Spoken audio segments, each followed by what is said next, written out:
my friend Ruth Roche from Redken.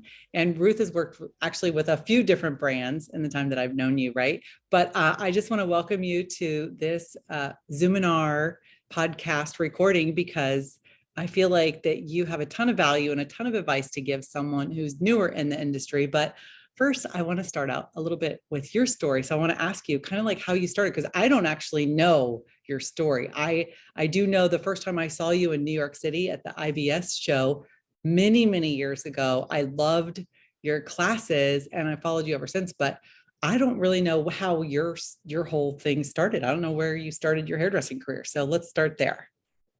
Okay. Well, I was going to be a mechanical engineer. Oh my gosh. And yeah, because I didn't know what else to do with my life. Who knows when you're 17, 18, what you want to do for the rest of your life. And so all my brothers were engineers and my father. So I was like, okay, I'll do that, you know? So I went to school and I didn't do so well because I really liked partying more than going to class. But I was doing everybody's hair in the dorm and I just loved it. I loved it. I started fantasizing about doing hair for a living, you know? Because you were in regular college. You weren't in beauty school yet. Right. Okay, gotcha. So I decided that I really wanted to do hair. I didn't know what I was doing, but people were like paying me with like 6-packs and, you know, stuff like that. And I decided to drop out and go to cosmetology school, which my parents were not very happy about, you know, at all. Because they're like, you're going to stand on your feet your whole life and have varicose veins and you know. I was like, no, I'm not, you know. So anyway, I just loved it. I just had that excitement and that passion every time I touched hair. So I talked my parents into letting me do that, you know, and you know, I've had a career that's, you know, I'm not putting anybody down, but, you know, my brothers are all engineers and I've done just as well as I would have if I had finished college and been an engineer. I love that. Yeah. And I've had a lot of fun doing it. You know, I'm 38 years in it and I love it as much as I did the first day I started. Awesome. You know? Yeah. It shows for sure in all your work. And I know that whether you're on stage training and doing haircuts and doing programs for Redken or any of the L'Oreal brands that you've been with, I know that you definitely have the know-how, the experience, the skill, right? The confidence, and you're super funny on stage. And actually, I just want to remind you, like, I remember when we were in lockdown, you started doing these little classes on Friday Night Lives, right? So I would tune in almost every Friday night. And how long did you do those? I don't even know how many you did, but I think you did them for like a year or something on Friday night. I can't remember how. I know it was at least 6 months, maybe 10 months. And I did them every Friday. And I even like had a couple of accidents, you know, like I fell and I slipped on some hair and fell out of camera, out of sight, swore. I won't say what word I said. I think I was laying down for a while. I couldn't get up because I thought I was dead. You know, I didn't know what was going on. And I really hit my head bad. I was like, I had a little bit of bleeding. And so I stood back up and you can imagine I was like down on the floor and I crawled back up and I'm like, I'm okay. And then I said, I gotta go. I'll come back. So I shut the broadcast off. And then the next week I cut my finger with a pair of blending shears, you know, like you know, perforated my finger. Oh my God. You know, but it was cool. It was like, we were all in it together, right? We were all, you know, stuck. Yeah, but you were doing some great, let me tell you, you were bringing education to, I don't know how many people you reached out to and how many people you touched with that broadcast, but it had to have been a lot. I mean, there was a lot of content that you pushed out and there was a lot of haircuts you did and a lot of help for you know, everybody who was watching you and following you. So anyway, I do remember that was just like, Ruth was ramping up to something like massive because I mean, I could see every week you were showing up on these lives, doing these haircut classes, and they were just awesome. So it was very, very cool. And now you have a new website that launched, I noticed this year, which is Yep. beautiful. And it's everything that speaks about Ruth and, all your branding. It's gorgeous. Thank And you. I just love everything that you stand for as far as design and hair cutting and all of that. So I just felt like it was a really great idea to bring you on to this podcast and talk because speaking to new stylists in the industry, and it's like a whole new generation of people coming in and helping them and giving them, valuable tips. So I guess one of the first questions I have for you is what kind of things do you wish you knew, like going back in the beginning of your career? What do you wish you would have known that you know now? Um, I think I wish I would have known. One of the things is um, that I would never stop learning. Like there was never an end to how much you could learn, that your brain just has an unlimited capacity for knowledge, and not to expect yourself to know it all in the beginning.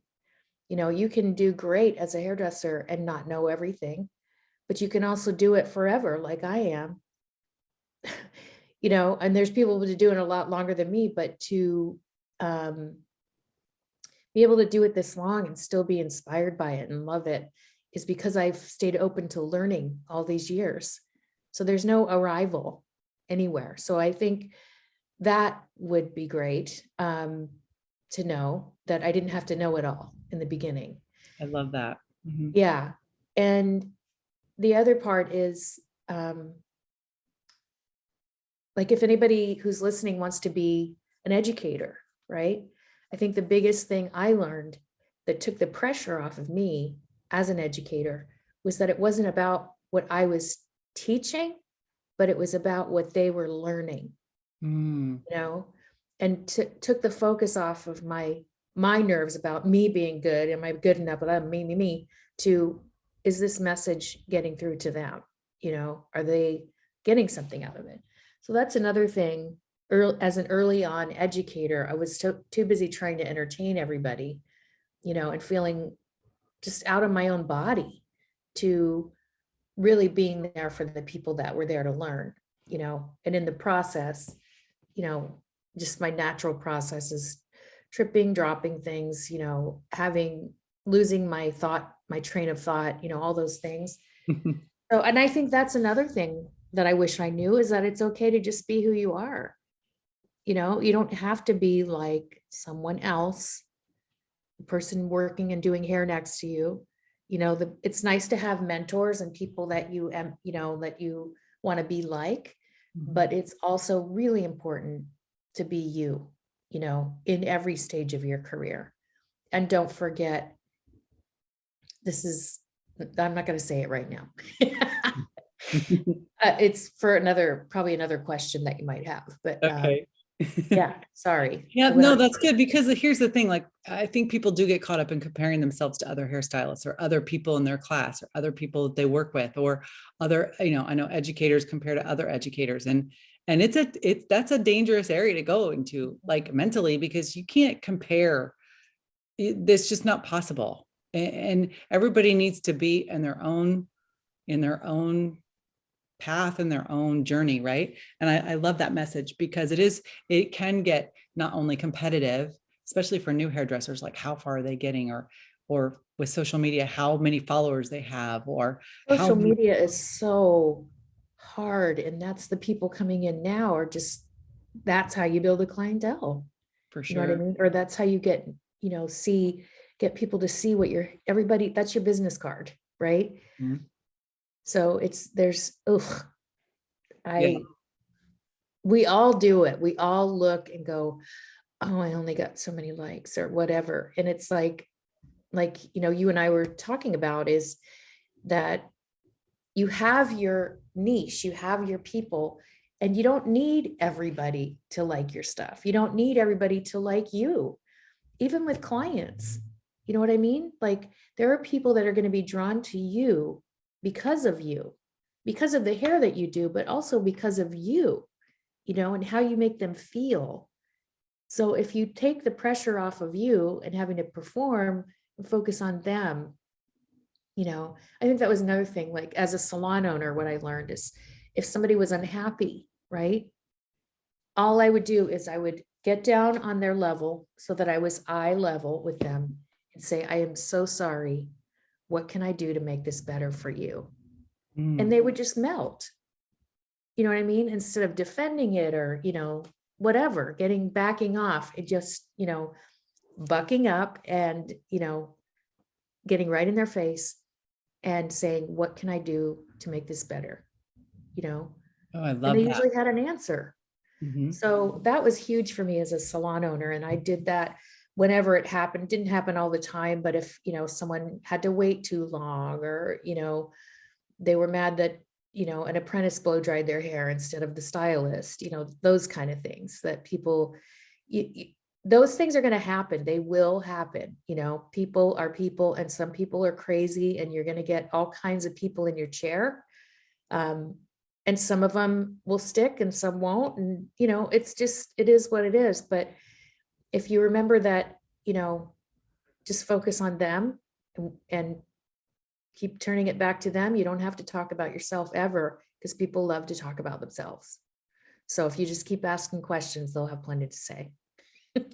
Yeah. Oh my gosh. You said so much in that one answer right there there was so many golden nuggets. I hope that people are getting that. I love that you are talking about asking questions to the guest and making it about them, right? Whether you're handling a problem or you're serving them in the salon, right?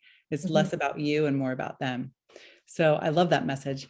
Now, just out of curiosity, so you have a program coming up though, and it's called Razor Play. And I just want to mention it real quick. I want to sort of toot your horn for a minute because you're probably one of the greatest razor cutters I've ever seen. I've been to a few classes where you've done some great razor cutting on stage, and I think some other more private classes in these big weekend programs. And I love that you teach so much variety with the razor cutting. So if anybody's catching this before the date of, when's the date of your program? It starts March 14th. Yeah. March 14th. So if you catch this replay or this podcast before March 13th, Razor Play is a program that she is launching. So definitely become part of that and follow Ruth on Instagram for sure, because there's a lot of great advice and fun there. Now, just out of curiosity, because I know you said a little bit about, you drop things and clumsy or whatever. What's one of your highest, most engaging posts on Instagram? Like when you put yourself out there and you're finally like, okay, I'm going to make a post or I'm going to promote something. What's one of your most engaging posts? What's one of the most liked or most impressions? Can I look? Yeah.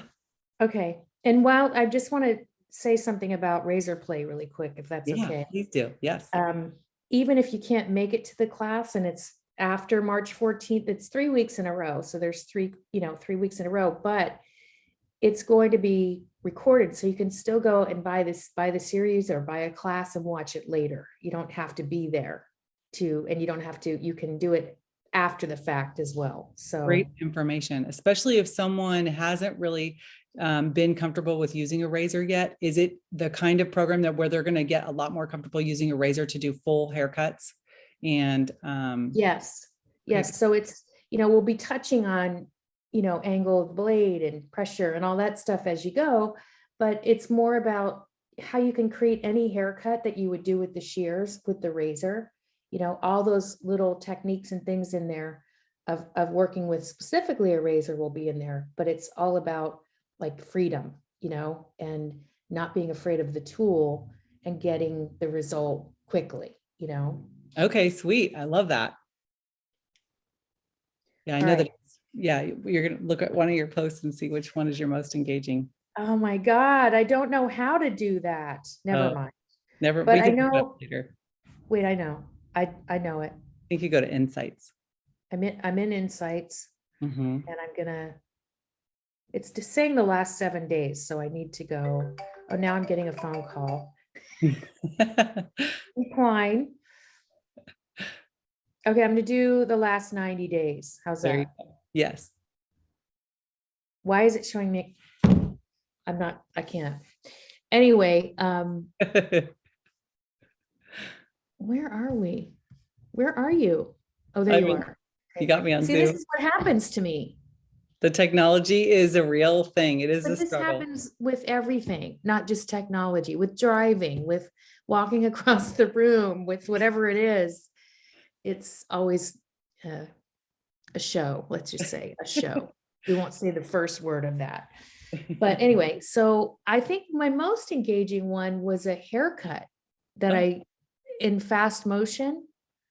I think that the second most engaging ones are videos that of me talking, which is I was shocking.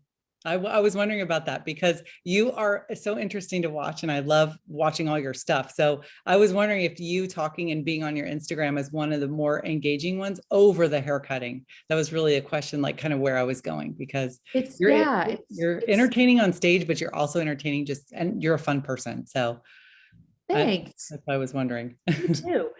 Um, yeah, so I don't know. Or you post a selfie and it's like, okay, did anybody see the post I did about my class yesterday? Because that's really, the thing.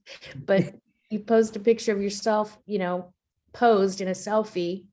And what's funny is you could write anything, you could write an inspirational message with a selfie, and it does really well. Hmm. It's just crazy to me. Yeah, because people want to see the real you, right? They do. They want to see us, the people that they are following, whoever you are. It's like, don't be afraid to put yourself out there too, because Good. that's what people want, is that real human connection, you Yeah, know. sure. Now, what three things, if you could kind of nail down two or three things that you would give advice to new hairstylists entering our industry, especially now in this new generation, it's a whole new environment, right? And I know you do classes in salons a lot. You tour with Redken. You're at the Exchange. You have online programs yourself. But what do you find that you think would really be helpful to a new hairstylist in the industry, like a newly licensed person, or maybe even a stylist who left the industry for a while and maybe they're just coming back into it? Yeah. What would you think would help them? Education, education, education. Nice. I But look at, sorry, go ahead. education is like there's a sea of learning out there. There's almost too much if you're new. It's overwhelming. So pick one thing, pick, you know, short hair, for example, and just focus on short hair classes and try to do as much hands-on as you can. Get some hands-on training in there, because the more you feel it and touch it and see what you get as you're doing it, you will have it, that builds your confidence. So training and training and training, there's a lot of online education, as you know, like a ton of it. And to narrow down a subject that you want to study, I think is helpful. Um, you know, because even if you search balayage, right, you're going to Mm, get 500,000 classes that you can choose from.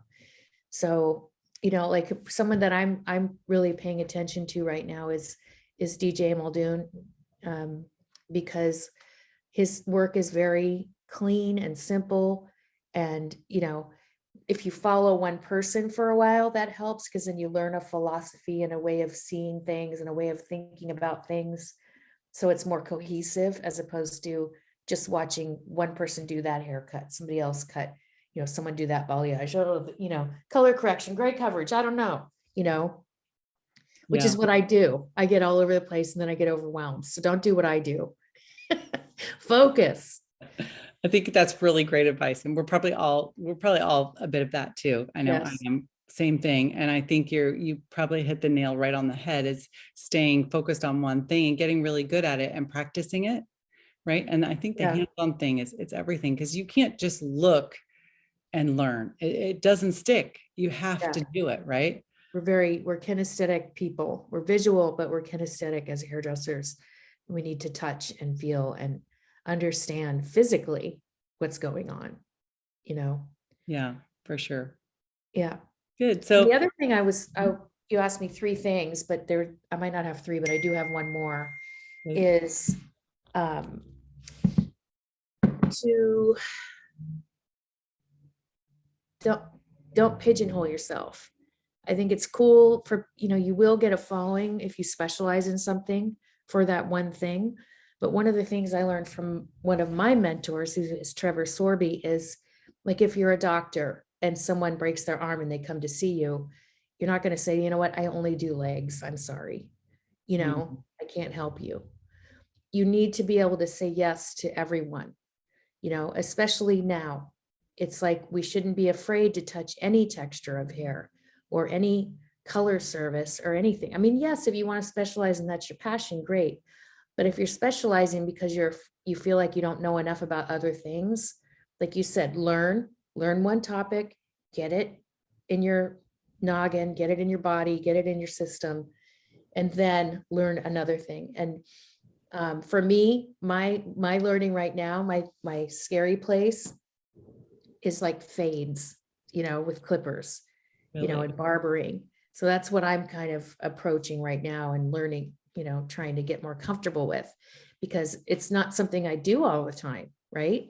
So if you don't do it and you're not trying it, you're not going to learn about it, So did that make any sense? All Yeah, that? totally. Totally. Yeah. I mean, there's so much, and everything in the hair industry, it's like a big giant apple, isn't it? And you can take a bite out of this apple over here, this side, and you can really get it and chew on it and get it. And then you take another bite out of the apple over here. But Mhm. I didn't realize that you I love to hear that you're working on clippers and fades and, Yeah. so Yeah. good. It's a whole different skill set Yeah. than, holding hair between your fingers. You're just out there in space. I don't know. It's just weird. Well, and after 20 or 30 years of doing hair, like we're all still learning. Yeah. There's a lot of mentors and a lot of educators that I've interviewed so far for this podcast, and it's amazing how there's a similar flavor along these interviews that we're all still learning something, and we don't ever stop learning. That's the truth. Yeah. Doesn't come to the point where you go, oh yeah, okay, good, I know this now, I'm good, I don't need to go to another class, or I don't need to go Yeah. to another hair show, or I don't need to sign up for something new. But, what you just said is really important, because some people don't ever go to another class or and that's how you avoid that's how you get burned out. That's Hmm. how you get stuck with the same clientele and never get new people. That's how you lose clients. Mm. Because what's fascinating to me is the two conversations. Clients leave their stylists. The reason they say they leave is because I kept getting the same thing. I never, so and so never suggested anything new. They just kept doing the same thing over and over.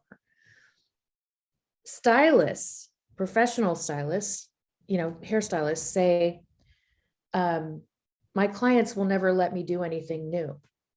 Mm. I hear everybody saying that. So there's a disconnect so you got to suggest, no matter what, even if that person loves what you're doing, don't get comfortable. Always think about what's their next thing. Get them excited about what you're growing their hair into, or Hmm. what you want to try, maybe in the spring. Let's do da da da da, Hmm. so that they know you're thinking about them and that you're planning things just for them, especially for them.